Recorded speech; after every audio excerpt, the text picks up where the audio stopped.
तो आज के लेक्चर में हम डिस्प्लेसमेंट करंट को थोड़ा आगे बढ़ाएंगे और फिर मैक्सवेल इक्वेशंस की तरफ चलेंगे। तो सबसे पहले हम एक न्यूमेरिकल लेंगे डिस्प्लेसमेंट करंट पे। अभी क्लियर है? आवाज आ रही होगी अभी? Yes sir. ठीक है।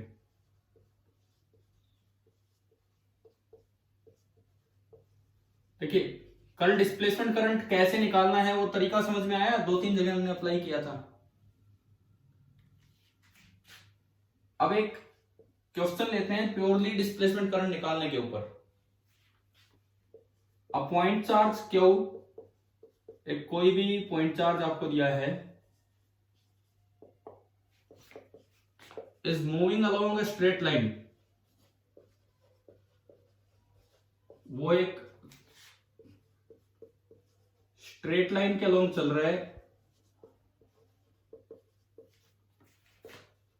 with a constant velocity v, is moving along a straight line with a constant velocity v। एक पॉइंट चार्ज क्यों है, वो स्ट्रेट लाइन पाथ में चले जा रहे हैं। अब आपको एक छोटा एरिया कंसीडर करना है। Consider a small area A. एक छोटा सा एरिया ए कंसीडर करना है। किस तरह से कंसीडर करना है?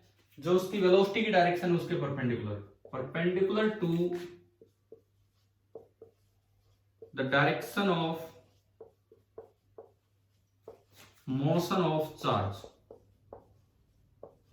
जो भी चार्ज की वेलोसिटी की डायरेक्शन है उसके परपेंडिकुलर आपको एक स्मॉल एरिया ए कंसीडर करना है। अब आपसे मैं बस डिस्प्लेसमेंट करंट ही निकलवा रहा हूं। Calculate the displacement current. आपको ना डिस्प्लेसमेंट करंट निकालना है किसी एक पर्टिकुलर पोजीशन पे। कब निकालना है? किसमें से निकालना होगा? उस एरिया में से, through the area A. Through the area A कब निकालना होगा? When the charge is at a distance x from area ए।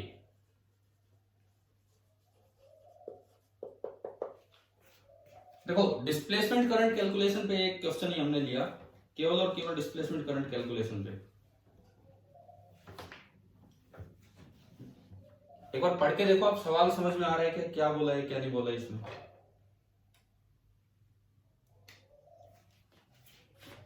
क्या बोल रहा है इसमें? देखिए कि कोई पॉइंट चार्ज है क्यू, वो v वेलोसिटी से बढ़ता जा रहा है। एक छोटा सा एरिया है a, स्मॉल एरिया a, इसकी डायरेक्शन के परपेंडिकुलर वो सरफेस लेना है इस तरह से। और जिस वक्त ये डिस्टेंस x है उस वक्त इस एरिया में से आपको डिस्प्लेसमेंट करंट निकालना है। मतलब कोई भी क्वेश्चन, कैसा भी सवाल बन के आ सकता है डिस्प्लेसमेंट करंट पे। आपको इलेक्ट्रिक फ्लक्स निकालना आना चाहिए। कल क्या पढ़ा था? डिस्प्लेसमेंट जब भी निकालना हो, डिस्प्लेसमेंट करंट, पहले इलेक्ट्रिक फ्लक्स लिखो, फिर d∅dt लिखो और फिर उसको एप्सिलॉन नॉट से मल्टीप्लाई कर दो। फॉर्मूला याद है ना डिस्प्लेसमेंट करंट का? हाँ जी, फॉर्मूला ध्यान है डिस्प्लेसमेंट करंट का हम सभी को? ठीक है, तो चलो इसमें स्टार्ट करते हैं। पहला काम, इस क्यू की वजह से एक्स डिस्टेंस दूर फील्ड कितना होगा? पॉइंट चार्ज की वजह से एक्स डिस्टेंस दूर, ये क्यू अभी एक्स डिस्टेंस दूर है यहां से। ये तो एक फिक्स पॉइंट है, ये मूवेबल है तो मैंने एरो यहां लगा दिया। इस क्यू की वजह से, पॉइंट चार्ज की वजह से यहां पे फील्ड कितना होगा ये बताओ। कूलॉम्स लॉ से कितना फील्ड होगा? अरे बोलो, के क्यू अपॉन एक्स स्क्वायर। जानते हैं कि नहीं हम ये फॉर्मूला, के क्यू अपॉन एक्स स्क्वायर? ठीक है। स्मॉल एरिया लेने का ये फायदा है कि आप लगभग हर जगह फील्ड यही मान सकते हो। नहीं तो थोड़ा ऊपर जाएगा फील्ड चेंज होगा, थोड़ा नीचे चेंज, लेकिन स्मॉल एरिया मतलब हर जगह आप फील्ड यही मान सकते हो। तो इसका जो एरिया वेक्टर होगा, एरिया वेक्टर, वो भी आपका आगे की तरफ ही बनेगा। जिसका एरिया वेक्टर बनेगा इस छोटे से एरिया का, वो भी आपका आगे की तरफ ही बनेगा। तो अब आप इसमें से लिखवाओ इलेक्ट्रिक फ्लक्स। क्या फॉर्मूला फ्लक्स का? ई डॉट ए, छोटा सा एरिया तो आप ई डॉट ए ही लगा दो सिंपल। ई का मैग्नीट्यूड के क्यू बाई एक्स स्क्वायर, ए का मैग्नीट्यूड है ए और दोनों के बीच का एंगल है 0 डिग्री। तो जो फ्लक्स आया इलेक्ट्रिक फ्लक्स, वो निकल के आया के Q A upon X square. ये बताओ पहला स्टेप आ गया समझ में? हाँ जी, फर्स्ट स्टेप क्लियर है? Yes sir. ठीक है, इसके बाद सेकेंड स्टेप देखिए, D phi by D T करेंगे तो उसमें कहीं ना कहीं D x by D T आएगा। तो एक बार वेलोसिटी को रिलेट करवाओ D x by D T से। यहां से देख के बताओ कि मैं इसकी स्पीड को क्या लिख सकता हूं, d x by D t या minus d x by D T?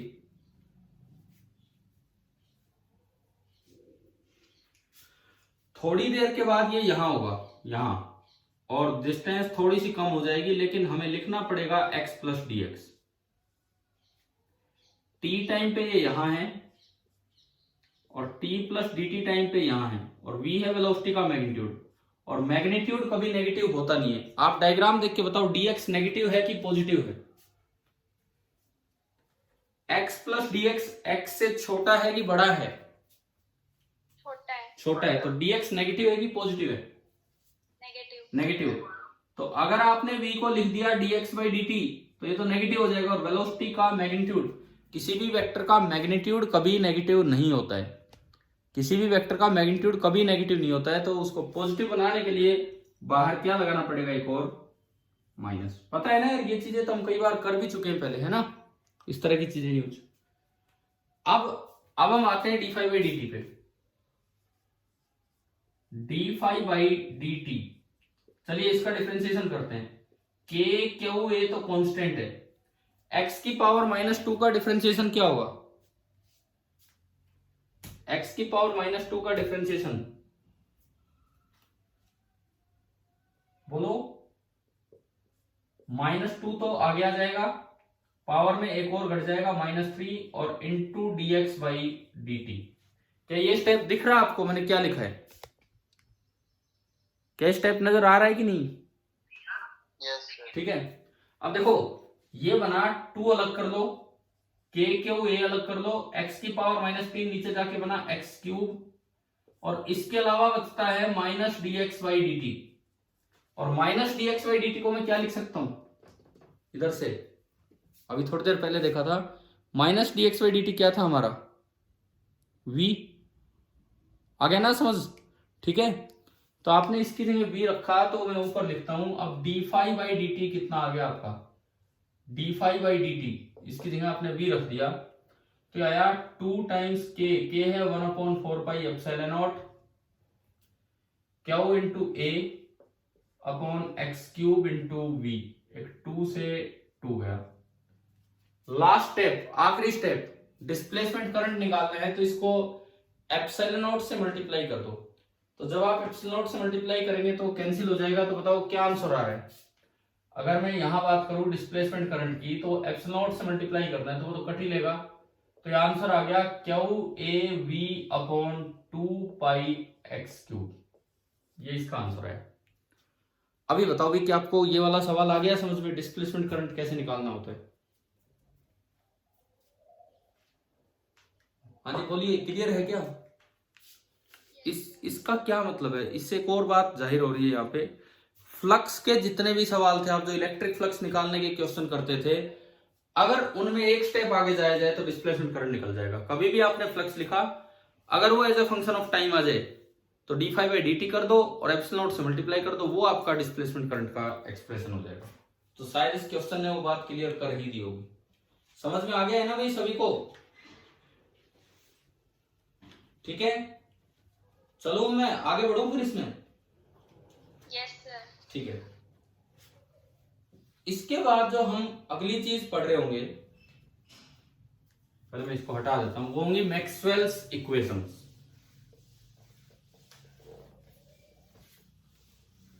इस चैप्टर का हमारा पहला कॉन्सेप्ट कंप्लीट हुआ है, डिस्प्लेसमेंट करंट। अब हम चल रहे हैं मैक्सवेल्स इक्वेशंस पे।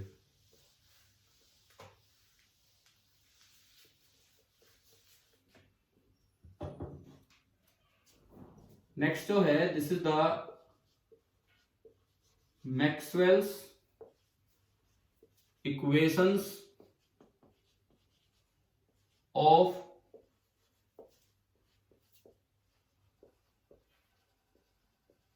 इलेक्ट्रोमैग्नेटिज्म। कल आपको पता है हरियाणा के एक लड़के ने आईएएस टॉप किया, यूपीएससी एग्जाम टॉप किया है। Yes sir. सोनीपत से है। आप में से कोई है सोनीपत से अभी जो क्लास अटेंड कर रहे हैं? सोनीपत से है प्रदीप मलिक, और उन्होंने सीधा फर्स्ट रैंक लेके आए। वो मूर्थल कॉलेज के पास आउट है, डी कृष्ण दीनबंधु छोटूराम यूनिवर्सिटी से इंजीनियरिंग कर रखी थी उन्होंने। और ये ना एक तरह से मतलब इन चीजों को देख के आप में जोश आना चाहिए। ठीक है, वो आईएएस एक अलग लाइन है, आप अभी नीट की तैयारी कर रहे हैं, लेकिन कम से कम यूं तो देखो कि एक हरियाणा का, ऐसा भी नहीं कोई आईआईटी से पढ़ा हुआ था, इंजीनियरिंग की थी, लेकिन मूर्थल कॉलेज हरियाणा का अच्छा कॉलेज है, लेकिन यूं भी नहीं है कि कोई आईआईटीएन था वो, और यहाँ से करके और अपनी तैयारी करते करते आईएएस में, यूपीएससी में फर्स्ट रैंक निकाली। तो अगर देखें तो उनके मुकाबले तो हमारा सिलेबस बहुत कम है कि नहीं? बताओ आप, थोड़ा बहुत भी अगर आइडिया हो। उनके मुकाबले हमारा सिलेबस काफ़ी कम होता है। हमें तो गिनती के अपने सब्जेक्ट पढ़ने होते हैं, उन्हें तो बहुत ज़्यादा चीज़ें पढ़नी होती। तो कोशिश कीजिए भाई, इन चीज़ों से ही थोड़ा बहुत मोटिवेशन लेके अपने नीट की तैयारी में जुट जाओ। चलिए, मैक्सवेल्स इक्वेशंस ऑफ इलेक्ट्रोमैग्नेटिज्म, ये मतलब कितने इंपॉर्टेंट लॉ हैं यार। ये इतने इंपॉर्टेंट है, जैसे कि मैकेनिक्स में सबसे इंपॉर्टेंट रूल कौन से बोले जाते हैं, आप बताओ। मैकेनिक्स की मैं बात करूं तो सबसे इंपॉर्टेंट 3 लॉ कौन से हैं? बोलो, अब तो याद ही आ जाना चाहिए। क्या पढ़ते हैं मैकेनिक्स में? Newton's laws of motion.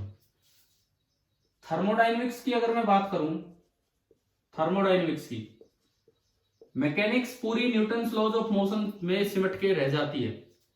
Thermodynamics की अगर हम बात करें तो वहां पे 3 लॉज ऑफ थर्मोडायनेमिक्स हैं। 3 छोड़ो, मैं बस वैसे लिख देता हूं, लॉज ऑफ थर्मोडायनेमिक्स। उनसे ना पूरी थर्मो क्लियर हो जाती है। तो जितनी इंपॉर्टेंस इन चीजों की है मैकेनिक्स में, न्यूटन्स लॉ की, थर्मोडायनेमिक्स में लॉज ऑफ थर्मोडायनेमिक्स की, बिल्कुल वैसे ही इंपॉर्टेंस इलेक्ट्रोमैग्नेटिज्म में मैक्सवेल्स इक्वेशन की है। मतलब अगर आपको केवल मैक्सवेल इक्वेशन भी आती है तो आप इलेक्ट्रोमैग्नेटिज्म की कोई भी चीज जान सकते हो। बस अपने आप में इतनी पूर्ण है, इतनी सफिशिएंट है। बल्कि न्यूटन्स लॉ में तो कुछ केसेस में मॉडिफिकेशन भी करना पड़ता है। स्यूडो फोर्स पढ़े आपने? Pseudo force. तो वहां तो क्या है कि कुछ जगह न्यूटन्स लॉ फेल हो रहा है, नहीं लग पा रहा है, आपको मॉडिफिकेशन करना पड़ेगा, स्यूडो फोर्स लगाना पड़ेगा, तब लगेगा। मैक्सवेल इक्वेशन में कहीं कोई मॉडिफिकेशन नहीं, ये फुली एग्री करती हैं एक्सपेरिमेंटल ऑब्जर्वेशन के साथ। इस तरह की इक्वेशन मैक्सवेल ने दी थी, तो एक बहुत बड़ा काम मैक्सवेल ने करके दिखाया था। आप एक बार, मैं आपकी बुक खुलवाता हूँ आपसे, एनसीईआरटी बुक निकालें, और मैं जब पेज नंबर बोलता हूँ और उस पे आना, page number 273, NCERT book page number 273 निकाले।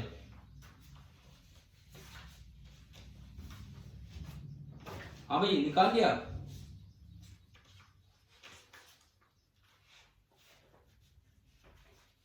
एनसीईआरटी बुक पेज नंबर 273, इसमें ब्लू कलर में टॉपिक दिख रहा है मैक्सवेल इक्वेशन।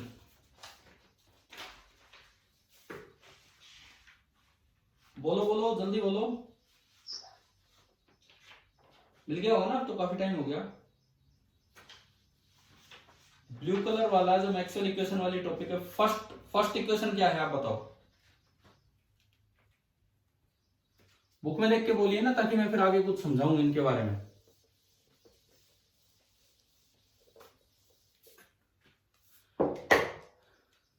मैक्सवेल्स इक्वेशन में कई बार आप ये भी बोल सकते हैं तो इक्वेशन मैक्सवेल की, लेकिन गिवन बाय अदर साइंटिस्ट। क्योंकि मैक्सवेल ने तो मेन काम क्या किया था, इकट्ठा करने का काम किया था। जितना फैल चुका था इलेक्ट्रोमैग्नेटिज्म, मैक्सवेल ने क्या किया था, उसको समेटने का काम किया था कि भाई ये मैं कुछ इक्वेशन दे रहा हूं, ये बेसिक इक्वेशन है, इनसे बाहर कुछ भी नहीं है जो और लोगों ने दे रखी थी। इस तरह की ये इक्वेशंस है। आप एक बार बुक में देख के बोलो नंबर 1 पहली इक्वेशन आपकी क्या लिखी हुई है। आप बोल ही नहीं रहे कोई भी बच्चा, बुक निकाली हुई है कि नहीं। फर्स्ट इक्वेशन देखो बुक में, integral E dot D A that is equal to Q upon epsilon naught. भाई जवाब दो, आपको इक्वेशन दिख रही है ये? Yes sir. तो मैं इतनी बार पूछ रहा हूं, आप लोग बोल ही नहीं रहे। सुनो, एनसीईआरटी पेज नंबर 273 पे जो 4 इक्वेशन है, एक बार हम इनको समझेंगे ध्यान से। आप देखिए, integral E dot D is equal to Q upon epsilon naught. आप इसको जो लिखा करते थे इस तरह से भी लिख सकते हैं, ये सरफेस इंटीग्रल है, और क्लोज सरफेस का surface integral E dot D S कर दो जो हम बोलते हैं, और ये डबल इंटीग्रल होता है, that is equal to Q in upon epsilon naught. ये हमने पढ़ी है, ये गॉस लॉ था जो सिंपल इलेक्ट्रिसिटी वाले पार्ट में हमने पढ़ा, मैग्नेटोस्टैटिक्स वाला नहीं, इलेक्ट्रोस्टैटिक्स वाला। तो ये वही गॉस लॉ था, और इसको मैक्सवेल ने पहली जनरल इक्वेशन बना के उठाया।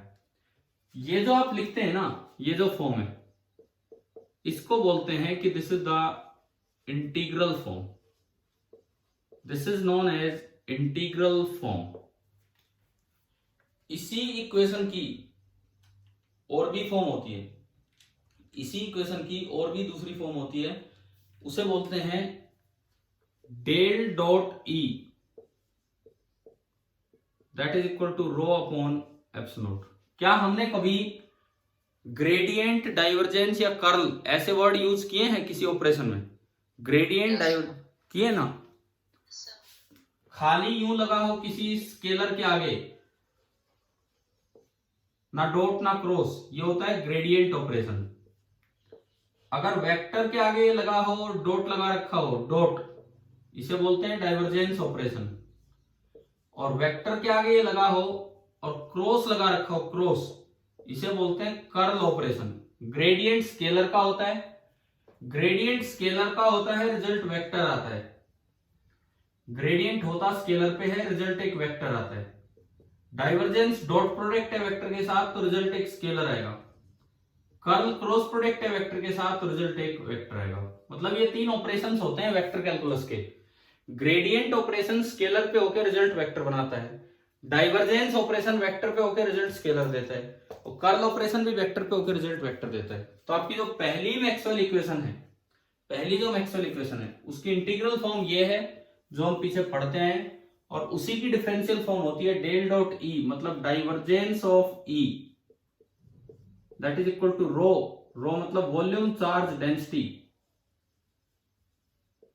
Volume charge density divided by epsilon. This is the first Maxwell equation. आप यूं याद रखें कि first Maxwell equation Gauss law है, इलेक्ट्रोस्टैटिक्स वाला गॉस लॉ है, और कुछ नहीं है। क्लियर है? ठीक है। अगर इसके बारे में 2-3 बातें आप लिखना चाहें, 2-3 बातें इस पॉइंट के बारे में। सबसे पहली बात, क्या इसमें कहीं टाइम आ रहा है? dt dt dt dt कहीं भी टाइम आ रहा है कि नहीं आ रहा है इस इक्वेशन में? बताओ, क्या इस इक्वेशन में कहीं भी टाइम आया है? No sir. नहीं आया। तो पहला पॉइंट ये बनता है कि it is not a time dependent equation. हम हर एक इक्वेशन के बारे में 2-2, 3-3 पॉइंट लिख रहे होंगे। It is not a time dependent equation. पहली बात यह है कि ये टाइम पे डिपेंड करने वाली इक्वेशन नहीं है। अच्छा, दूसरी बात, इससे एक और चीज पता लगती है कि चार्ज डेंसिटी स्केलर क्वांटिटी है, क्योंकि डॉट प्रोडक्ट क्या होता है? स्केलर, और उधर है रो।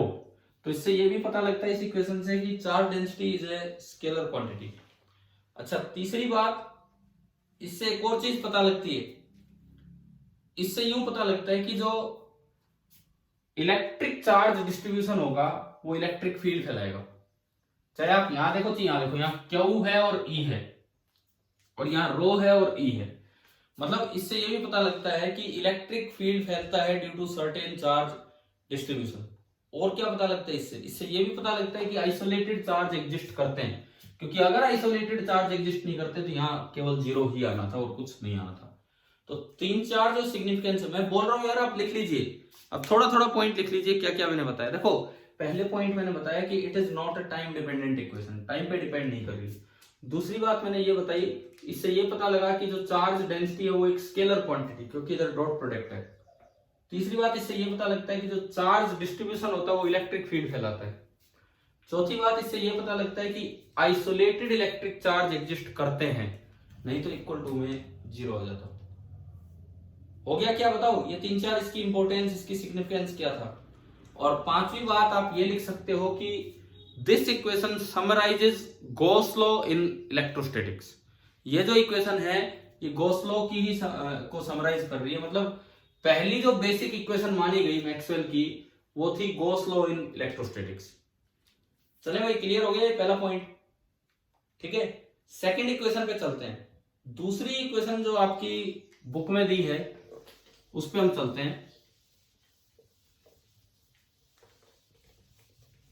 पहले बुक से पढ़ के बताओ कि कौन सी है सेकंड इक्वेशन, फिर मैं उसको एक्सप्लेन करता हूं।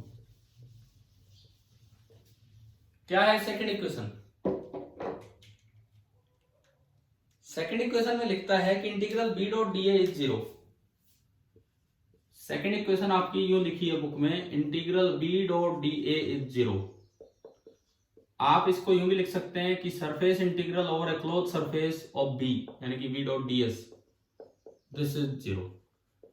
ये आपकी इंटीग्रल फॉर्म है सेकंड इक्वेशन की। ये कौन सा लॉ है? बुक में लिखा हुआ है ब्रैकेट में, कौन सा लॉ है? Gauss law for magnetism. क्या हमने पढ़ा है कि नहीं पीछे की हर एक क्लोज सरफेस में से जो मैग्नेटिक फील्ड का फ्लक्स होता है वो 0 होता है? हाँ भाई बताओ, ध्यान है? Yes, sir. ठीक है। और इसकी जो डिफरेंशियल फॉर्म बनती है, पिछली बार बनी थी डेल डॉट ई, इस बार बनेगी डेल डॉट बी। पिछली बार रो अपॉन एप्सिलॉन था और इस बार इक्वल टू में कितना हो जाएगा? 0। ये होती है ये डाइवर्जेंस फॉर्म, डिफरेंशियल फॉर्म जिसमें डाइवर्जेंस का यूज हो रहा है। इसी इक्वेशन की सेकंड इक्वेशन की डिफरेंशियल फॉर्म ये है। तो ये हमने पढ़ा ही हुआ है कि ये तो गॉस लॉ फॉर मैग्नेटिज्म है और कुछ नहीं, वही वाला पार्ट है। फिर से पहला पॉइंट, क्या टाइम पे डिपेंड कर रही है इक्वेशन? क्या कहीं भी dt या कुछ इस तरह का आया है? No, नहीं sir. आया। तो it is a time independent equation या not a time dependent equation. पहला पॉइंट हो गया होगा क्लियर, ठीक है। दूसरी बात, इससे यूं पता लगता है कि आइसोलेटेड मैग्नेटिक पोल्स या magnetic monopole do not exist, है ना भाई। अगर कुछ भी एग्जिस्ट करता तो इक्वल टू क्यू की जगह क्यू मैग्नेटिक आ जाता, डिवाइड बाई म्यू नॉट या इनटू म्यू नॉट आ जाता, लेकिन अभी इक्वल टू 0 आया। तो इससे पता लगा कि isolated magnetic poles do not exist, ठीक है। समझ में आ रहा होगा ये पॉइंट भी। और उसी से ये भी पता लगता है कि magnetic field lines are continuous close curve. Isolated pole exist नहीं करते हैं, तो इससे ये पता लगता है कि magnetic field lines are continuous closed curve, ठीक है। और तो इसके बारे में हम पीछे पढ़ ही चुके हैं। So it summarises the Gauss law of magnetism. तो आप बताओ, मैक्सवेल की आपको 2 इक्वेशन याद होगी, अभी याद कर लेनी हुई, अब फिर आगे थोड़ी ये याद रहेगी बाद में। एक बार देखिए, पहली equation Gauss law in electricity या इलेक्ट्रोस्टैटिक्स, और दूसरी equation Gauss law in magnetism या मैग्नेटोस्टैटिक्स। पहली इक्वेशन की integral form, integral E dot D S बराबर क्यू अपॉन एप्सिलॉन नॉट, और differential form del dot E is equal to rho upon epsilon naught, है ना। अभी बताया, याद हो गया होगा।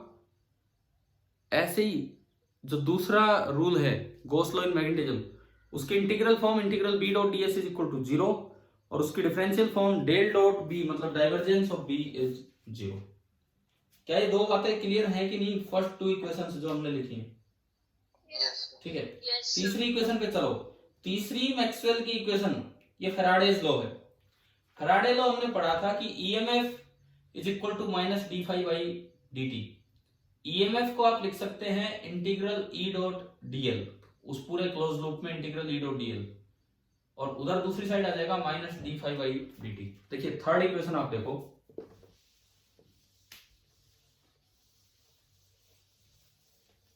तीसरी जो इक्वेशन है वो क्या है कि सिंपली हम ऐसे लिखते थे EMF induced is equal to minus D phi by D T.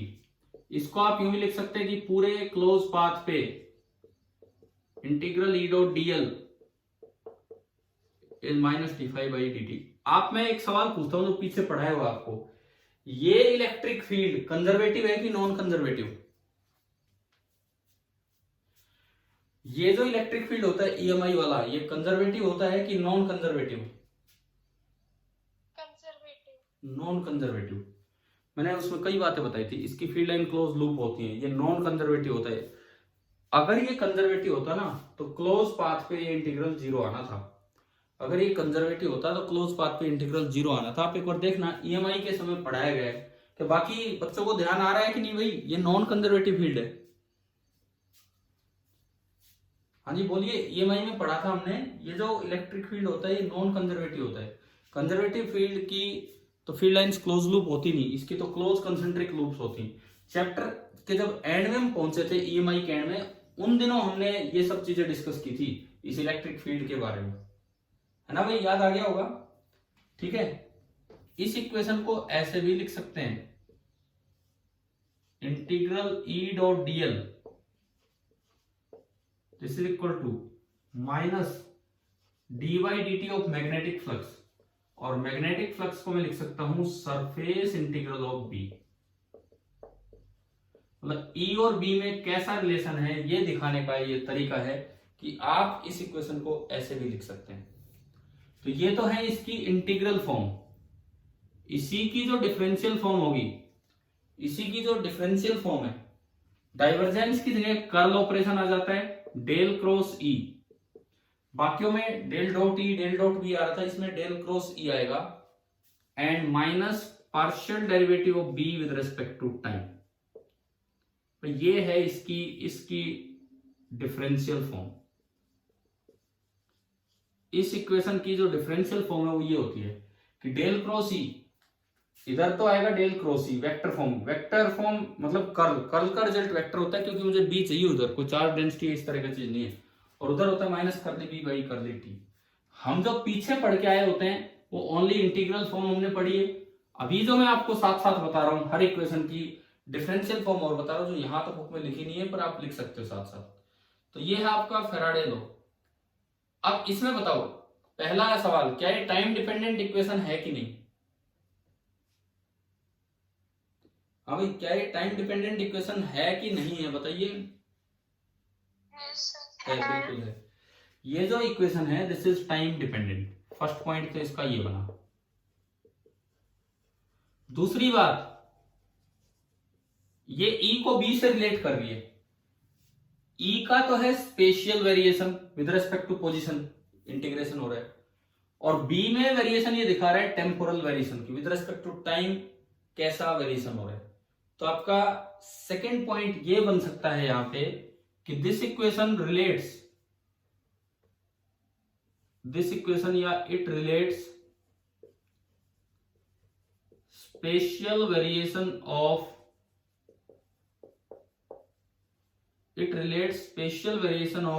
E with temporal variation of B। ये वर्ड्स तो पीछे भी यूज किए हमने शायद कई बार, with temporal variation of B, spatial variation of E with temporal variation of B। ये आपका ये है। माइनस साइन इसमें दिखाता है Lenz law, so it summarises Faraday's law of electromagnetism including the Lenz law. इससे ये पता लगता है कि फैराडे लॉ क्या था और उसमें लेंज लॉ का क्या महत्व है, वो ये आपकी तीसरी इक्वेशन है। तो अभी बताओ, थर्ड इक्वेशन आपको आ गई है समझ में? थर्ड मैक्सवेल इक्वेशन, ठीक है। देखो ये याद होना जरूरी है, बाद में फिर ये याद नहीं होते, फिर ऐसे भूलते रहोगे। अभी तो एक बार में क्लास के साथ साथ याद हो जाएंगे। मैं एक बार फिर से चौथी पे जाने से पहले, पहली इक्वेशन क्या थी, नाम बोलो उसका, कौन सा लॉ था फर्स्ट मैक्सवेल की equation? Gauss law for electrostatics या गोस लॉ फॉर इलेक्ट्रिसिटी। उसकी इंटीग्रल फॉर्म क्या थी? Integral form integral E dot D S is equal to Q upon epsilon not. उसकी डिफरेंशियल फॉर्म क्या थी ये बताओ, बोलो।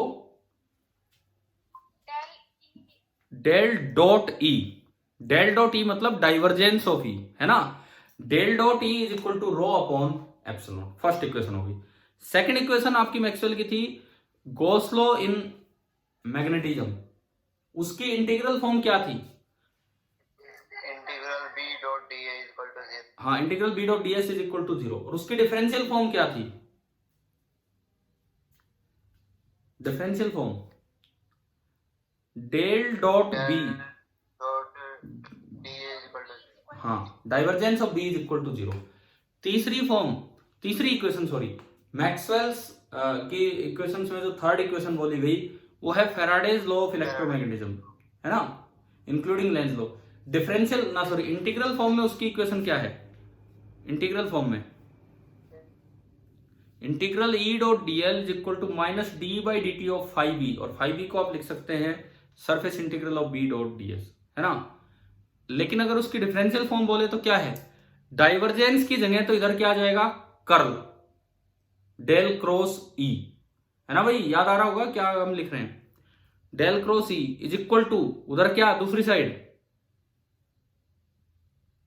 बोलो, देख लो नहीं तो बोर्ड पे है, del cross E is equal to minus partial differentiation of B with respect to time. तीन इक्वेशंस आ गई समझ में? ठीक है, अब अपनी बुक से ही देखो फोर्थ इक्वेशन क्या है, जिससे हमने कल का लेक्चर लिया था, जिसपे कल का पूरा लेक्चर लिया था। कल हमने एसीएल को मॉडिफाई किया था। हाँ, कल एसीएल को मॉडिफाई किया था, तो जो फोर्थ इक्वेशन है that is ampere Maxwell law. Fourth equation जो है this is the ampere Maxwell law. देखते हैं क्या है फोर्थ मैक्सवेल की इक्वेशन। चौथी जो मैक्सवेल की इक्वेशन है वो आपकी क्या थी? कल आपने पढ़ा था कि एसीएल वैसे तो हम पढ़ते थे integral B dot DL is equal to mu not into I in, वो आई कंडक्शन होता ही था। साथ में कल क्या ऐड कर दिया था? Mu not into I D, और आई डी की वैल्यू क्या थी? Epsilon naught into D phi E by D T. समझ में आ रहा है ना? ठीक है, और अगर आप बिल्कुल फील्ड में लिखना चाहें तो आप फाई ई को लिख सकते हैं, फाई ई को सरफेस इंटीग्रल ऑफ ई।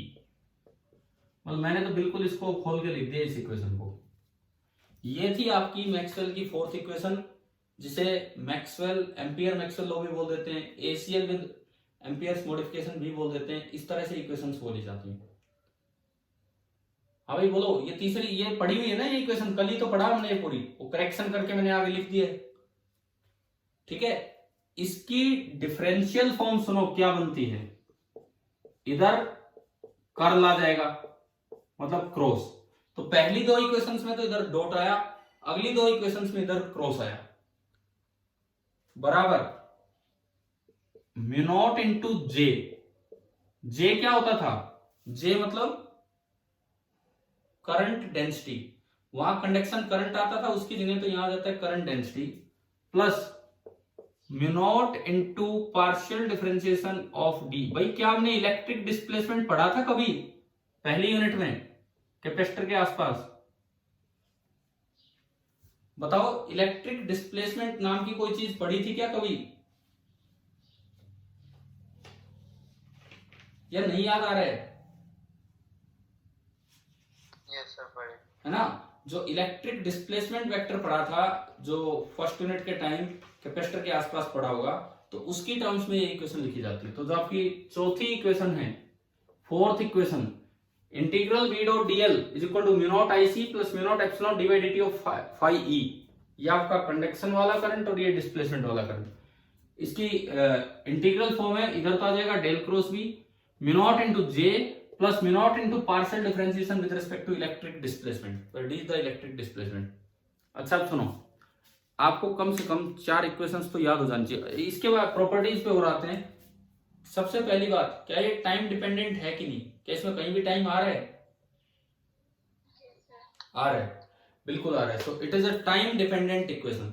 तो हमने देखा कि दो इक्वेशन तो टाइम इंडिपेंडेंट है और दो इक्वेशन आपकी टाइम डिपेंडेंट है। और इसमें यह पता लगता है, इस इक्वेशन ने यह बताया कि बी को प्रोड्यूस करने के दो तरीके हैं। या तो कोई स्टैटिक करंट डेंसिटी हो, स्टेडी करंट हो, या तो स्टेडी करंट हो वो भी फैलाएगा, ये एक ऐसा इलेक्ट्रिक डिस्प्लेसमेंट या इलेक्ट्रिक फील्ड हो जो टाइम के साथ चेंज हो रहा हो, जिसे हमने डिस्प्लेसमेंट करंट का नाम दिया, वो बी फैलाएगा। तो इस इक्वेशन से पता लगा कि बी फैलाने के दो तरीके हैं, ठीक है। और इसने भी बी के स्पेशियल वेरिएशन को ई के टेम्पोरल वेरिएशन से रिलेट किया है। यही तीन चार बातें हैं जो हमने पीछे पढ़ी, वही सारी की सारी बातें। अभी आप ये बताओ कि आपको मैक्सवेल की चारों इक्वेशंस याद हो गई हैं? देखो मैं एक बार फिर रिवाइज करवा रहा हूं, मैं ये चाहता हूं कि इसी क्लास में बिल्कुल याद हो आपको। पहले तो एक यूं भूमिका बनाओ, पहली दो इक्वेशन देखो, चैप्टर वाइज काम आगे बढ़ा है।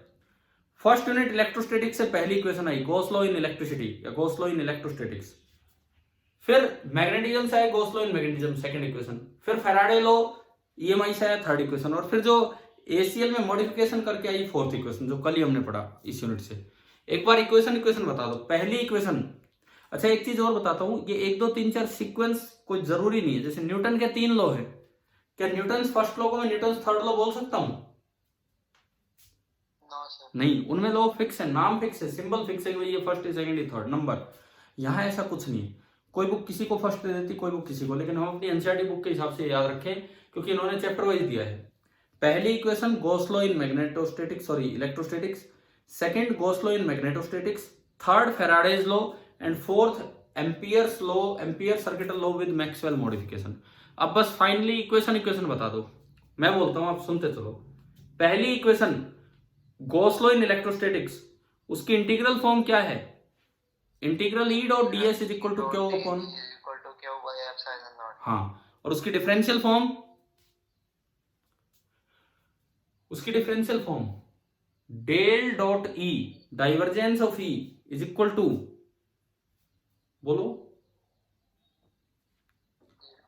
बोलो divergence of E is equal to क्या होगा? बोलो ना, ताकि रो बाय एप्सिलॉन, ठीक है। दूसरी equation Gauss law in magnetostatics, integral form integral B dot d s is equal to 0, d a बोलो चाहे डीएस बोलो। और differential form divergence of B या del dot B is equal to 0, ठीक है। तीसरी equation Faraday's law of electromagnetism, integral form integral E dot d l, जो EMF है उसको हमने ये लिख दिया, इंटीग्रल ई डॉट डीएल बराबर minus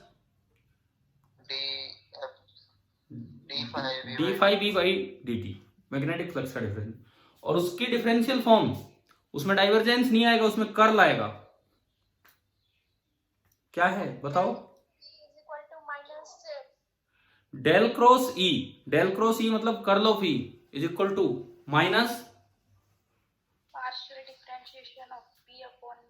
partial differentiation of B with respect to T, ऐसे बोलना होता है, ठीक है। Minus curly B by curly T. आगे तीसरी इक्वेशन।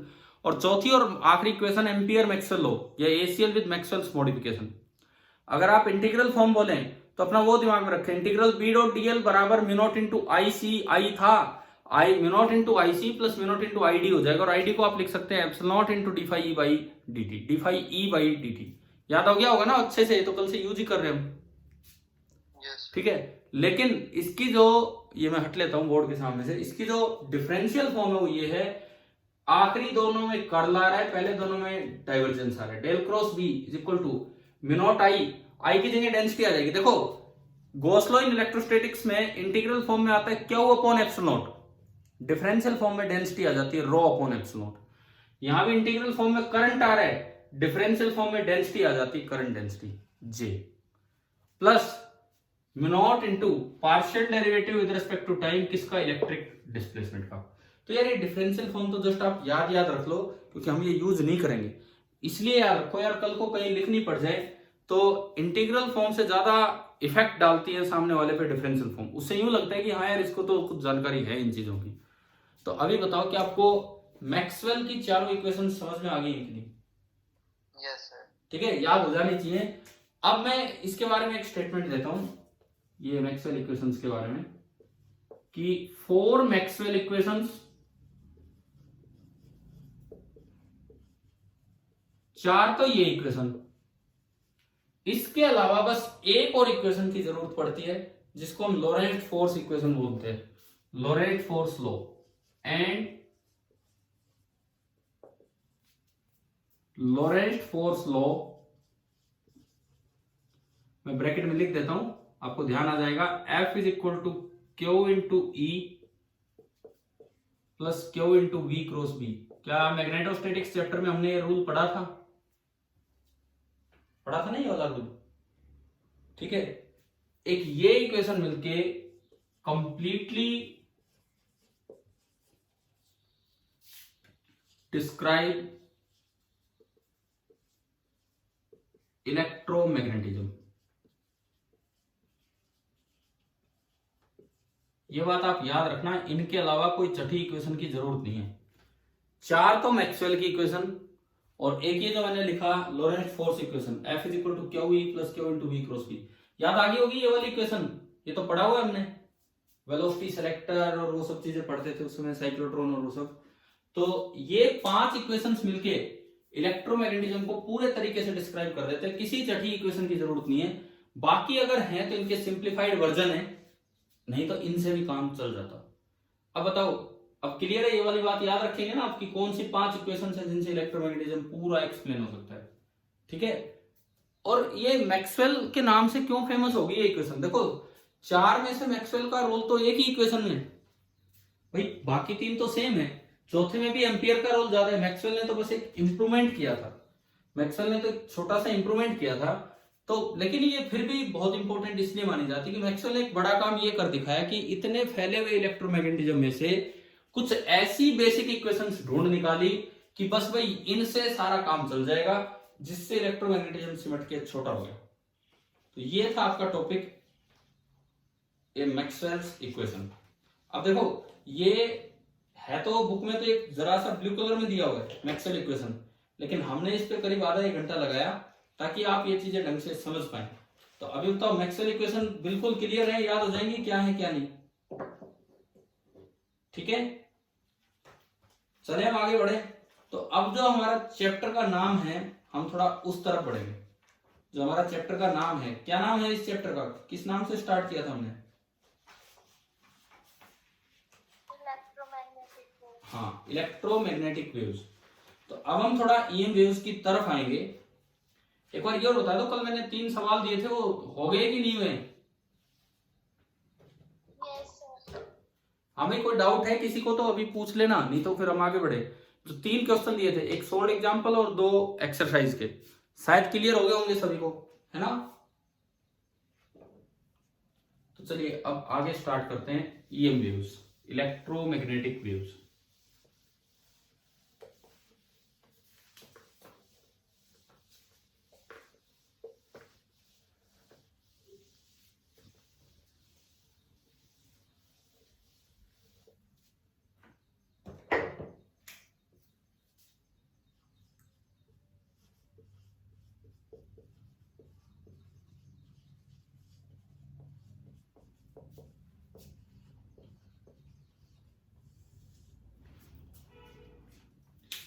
आप पीछे वेव्स वाला चैप्टर पढ़ के आए +1 में, वहां जो हम वेव्स पढ़ते थे वो कौन सी वेव्स हैं? मैकेनिकल वेव्स की नॉन मैकेनिकल वेव? जो हम +1 में पढ़ के आए होते हैं वो वाली वेव। मैकेनिकल। हमने स्ट्रिंग वेव पढ़ी, वो भी एक मैकेनिकल वेव थी। हमने साउंड वेव पढ़ी, वो भी एक मैकेनिकल वेव थी। तो एक बार हम थोड़ा शुरुआत करने से पहले दरअसल इनमें डिफरेंस ही जान लें कि ये जो मैकेनिकल वेव है और ये जो इलेक्ट्रोमैग्नेटिक वेव हम पढ़ेंगे, दरअसल इनमें क्या कुछ डिफरेंस है। एक साइड में लेके चल रहा हूं mechanical waves,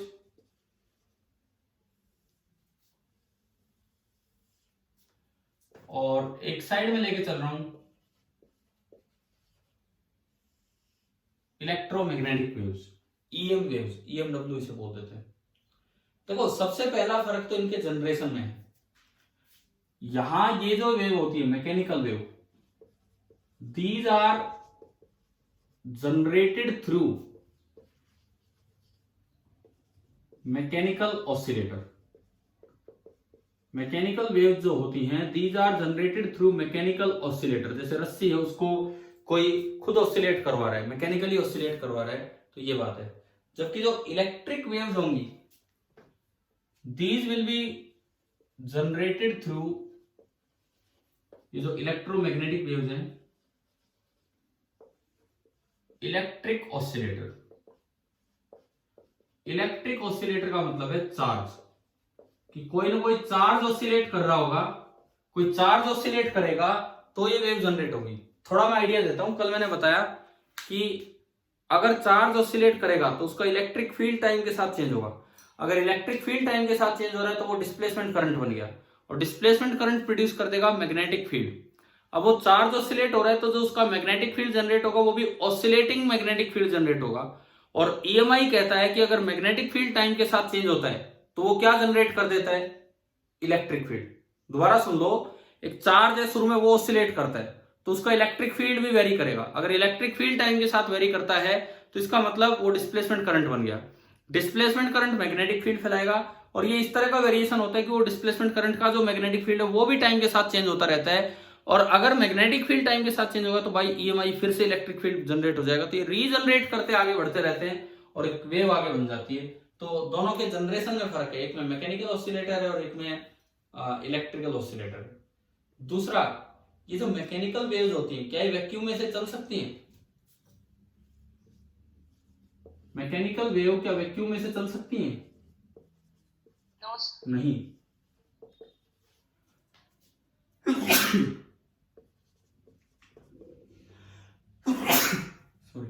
require material medium for propagation. ये जो वेव्स हैं इनको चलने के लिए, प्रोपेगेट होने के लिए मटेरियल मीडियम की जरूरत पड़ेगी। और दूसरी बात यहां पे ये बनती है कि कैन प्रोपेगेट थ्रू वैक्यूम। ये जो वेव है मीडियम में तो चल ही सकती है, वैक्यूम में भी चल सकती है। Can propagate through vacuum. क्या दूसरा डिफरेंस आ गया समझ में? ठीक है। तीसरी बात, जो वेलोसिटी होगी, अगर मैं स्ट्रिंग वेव की बात करूं, स्ट्रिंग वेव की वेलोसिटी का कुछ ऐसा फॉर्मूला था क्या? एग्जैक्ट तो पता नहीं हम क्या सिंबल यूज करते थे, F/μ। बताओ, रस्सी में कोई वेव जाती है उसका कुछ ऐसा फॉर्मूला था कि नहीं था? F तो होती थी टेंशन इन द रोप, और म्यू होती थी linear mass density. Stretch string में कोई पल्स चल के जाती थी, बताओ कुछ याद आ रहा है इस तरह का फॉर्मूला?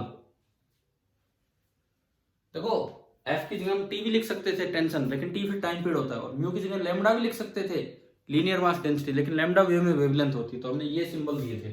ये +1 में आपने पढ़ा है कि मैकेनिकल वेव जब रस्सी में चलती है तो ये वाला फॉर्मूला है। उसकी बजाय जब यहां पे स्पीड का फॉर्मूला आएगा तो वो बनेगा 1/, हम शायद इसका प्रूफ नहीं करेंगे लेकिन फॉर्मूला याद होना चाहिए, 1/√μ0ε0 इन वैक्यूम। वैक्यूम में चलती है तो इसकी स्पीड का ये फॉर्मूला होगा, और अगर और कोई मीडियम आए तो म्यू और एप्सिलॉन आ जाएगा। वैक्यूम के लिए μ0 और एप्सिलॉन। ठीक है। अब ये जो वेव मैकेनिकल वेव है जो इधर चलती है, इसमें दोनों का रोल है, ऊपर F है नीचे म्यू है, दोनों का एनर्जी के रूप में एक रोल है। एक चीज पोटेंशियल एनर्जी को दिखाती है और एक चीज काइनेटिक एनर्जी को स्टोर करने के काम आती है। ये जो टेंशन इन द स्ट्रिंग है, इट रिप्रेजेंट्स पोटेंशियल एनर्जी, और जो लीनियर मास डेंसिटी है इसकी वजह से स्टोर होती है काइनेटिक एनर्जी, क्योंकि मास ही नहीं होगा तो जो भागता रहे काइनेटिक एनर्जी नहीं होगी। तो जिस तरह इसकी वेलोसिटी की इक्वेशन में दो चीजें आ रही है, फोर्स, टेंशन इन द रस्सी, टेंशन इन द स्ट्रिंग, वो स्टोर करवाने के काम आती है पोटेंशियल एनर्जी, और जो मास है उसकी वजह से स्टोर होती है इसमें काइनेटिक एनर्जी। ऐसे ही उधर भी दो चीजें हैं, म्यू और एप्सिलॉन। इनमें से एक चीज पोटेंशियल एनर्जी स्टोर करवाने के काम आती है और एक काइनेटिक एनर्जी। हमने एलसी ऑसिलेशन भी पढ़ा अभी।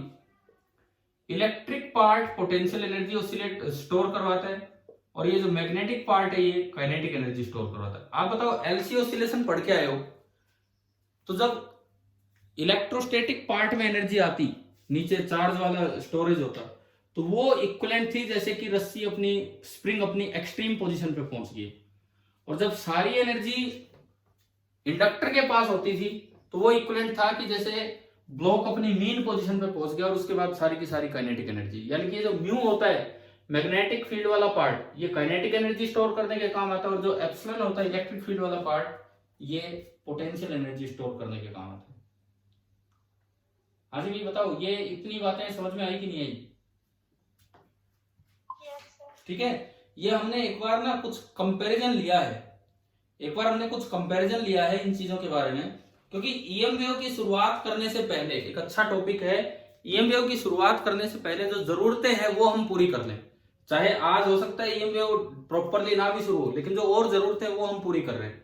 तो जो अगला पार्ट मैं आपको बताऊंगा कुछ इलेक्ट्रोमैग्नेटिक क्वांटिटीज और उसकी यूनिट्स, क्योंकि फिर बीच बीच में दिक्कत आएगी। कुछ इलेक्ट्रोमैग्नेटिक क्वांटिटीज और उसकी यूनिट्स, ये हम देख रहे होंगे।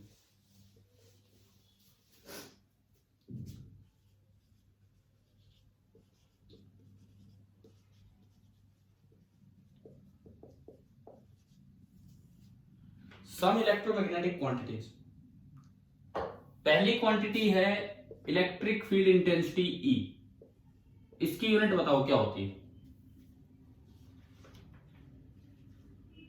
हाँ जी, इलेक्ट्रिक फील्ड इंटेंसिटी की यूनिट क्या होती है? बोलो बोलो भाई, मैं नाम भी लिख देता हूं, कोई कंफ्यूजन ना रहे। इलेक्ट्रिक फील्ड इंटेंसिटी, इसकी यूनिट होती है न्यूटन पर कूलम या वोल्ट पर मीटर। याद आ गया होगा ना, ये तो फर्स्ट यूनिट में हम पढ़ के आ रहे हैं। ठीक है, दूसरी क्वांटिटी मैं आपसे पूछता हूं, मैग्नेटिक फील्ड इंटेंसिटी, इसका सिंबल बताएंगे आप? इसका सिंबल बताओ क्या है? चलो, मैग्नेटिक फील्ड इंटेंसिटी का ना, बी को कभी मैग्नेटिक फील्ड इंटेंसिटी नहीं बोलते। इसका सिंबल, इंटेंसिटी का सिंबल होता था एच। मैग्नेटिज्म एंड मैटर वाले पार्ट में पढ़ा कि नहीं हमने? ये एच पढ़ा था ना, एक बी की तरह एच। उसकी यूनिट होती है 1 एम्पियर पर मीटर। उसकी जो यूनिट होती है that is 1 ampere per metre. तीसरी क्वांटिटी इलेक्ट्रिक डिस्प्लेसमेंट। अब मैं उस पर आता हूं, इलेक्ट्रिक डिस्प्लेसमेंट, या फिर शायद इसको इलेक्ट्रिक फ्लक्स डेंसिटी भी बोल देते हैं। इसका सिंबल होता है डी। इसकी क्या यूनिट होती है? अभी तो याद ही नहीं होगा। बताओ, अगर ध्यान है तो आप बताओ कि ये जो इलेक्ट्रिक डिस्प्लेसमेंट है इसकी क्या यूनिट होती है? आप बताओ, सोच के बताइए, कैसे भी बताइए कि इलेक्ट्रिक डिस्प्लेसमेंट की क्या यूनिट होती है? कूलम, ओनली कूलम ना, तुक्के मत मारो, थोड़ा रिलेशन सोचो। क्या दोबारा बोलना, सुनाई नहीं दिया? Coulomb metre square. हाँ, ये सही है। ठीक है, आप अपना रिवाइज करना वो पार्ट। वहां पे जो डी की यूनिट होती है that is 1 coulomb per metre square. जो charge density, surface charge density की यूनिट है वही डी की यूनिट है। अब फोर्थ, मैग्नेटिक इंडक्शन। देखो, इलेक्ट्रोमैग्नेटिज्म की लास्ट यूनिट चल रही है तो हमें ये चीजें अब याद हो जानी चाहिए।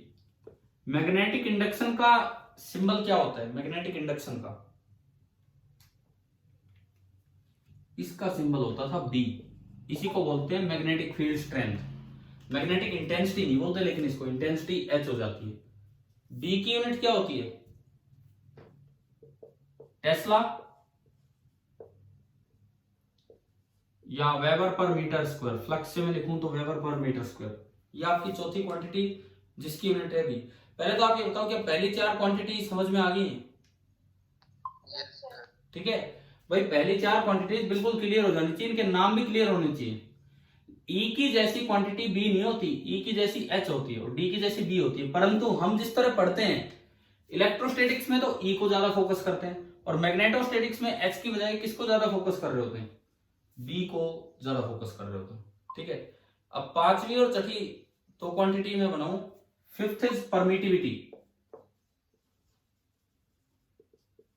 परमिटिविटी जिसका सिंबल है epsilon, and sixth relative permittivity epsilon R. इनकी यूनिट बताओ, चलो यूनिट तो आप निकाल लोगे, मैं परमिटिविटी की यूनिट कैपेसिटेंस के टर्म्स में दूं तो बनेगी फैराड पर मीटर, और ये डायमेंशनलेस, यूनिटलेस एंड डायमेंशनलेस। ये कैसे आई फैराड पर मीटर, परमिटिविटी की यूनिट।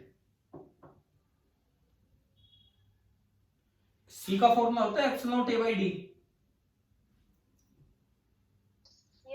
तो सी की यूनिट फैराड बराबर एप्सिलॉन नॉट इनटू एरिया की मीटर स्क्वायर अपॉन मीटर, तो 1 मीटर बच गया, वो नीचे आ जाएगा, ये आपकी इसकी यूनिट बनी। ठीक है, ऐसी ही तो मैग्नेटोस्टैटिक्स की क्वांटिटी बनती है permeability, number 7 permeability mu, and number 8 relative permeability, relative permeability mu R. इनकी यूनिट क्या बनेगी, म्यू आर तो डायमेंशनलेस, म्यू की यूनिट में आपको इन टर्म्स ऑफ इस फॉर्मूले से बताऊं, ईएमआई वाले फॉर्मूले से, तो हेनरी पर मीटर।